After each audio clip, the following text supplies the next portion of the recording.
নমস্কার, কেমন আছেন সবাই? সবাইকে আমার চ্যানেলে স্বাগত জানাই।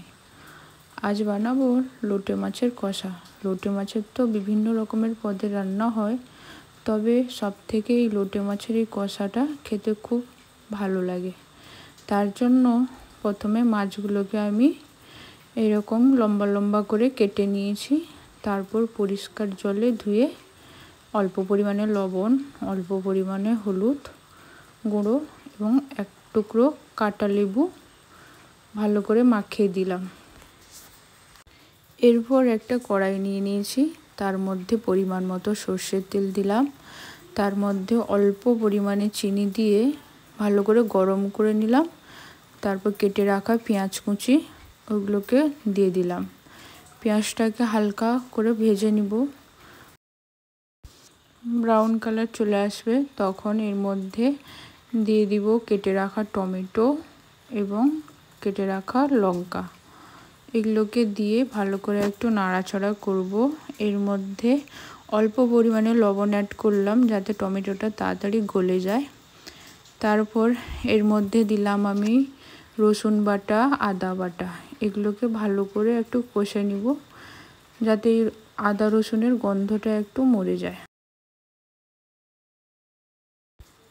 এখানে মশলাটা আমার ভালোভাবে কষা হয়ে গেছে।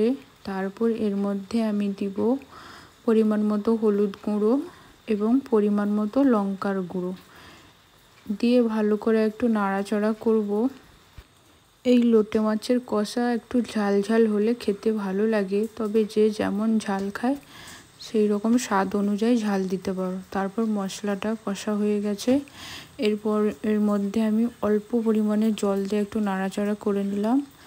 তারপরেই মাখিয়ে রাখা লোটে মাছগুলোকে একে একে মশলার মধ্যে সাজিয়ে দিলাম। এই মাছগুলোকে আমি গোটা গোটা রেখেছি, কারণ এই জন্যই এই মাছগুলো এতটাই নরম হয় রান্না করতে গেলেই ভেঙে যায়, মানে একটু নাড়াচাড়া করলেই সব ভেঙে চলে যায়। তারপর এখানে আমার মাছগুলো সাজানো কমপ্লিট। তারপর এটা একটু ঢাকনা দিয়ে দিব কিছুক্ষণ। তারপর ঢাকনাটা খুললেই এইরকম অনেকটা পরিমাণে জল বেরায়, ওই জন্য আর বেশি জল দিইনি। ভালো করে নাড়াচাড়া করে নেব একটু, এই জলটাকে একটু মেরে নেব। এরপর নুন চিনি পরিমাণটা টেস্ট করে ভালো করে কষিয়ে নামিয়ে নিব। হয়ে গেলে লোটে মাছের কষা।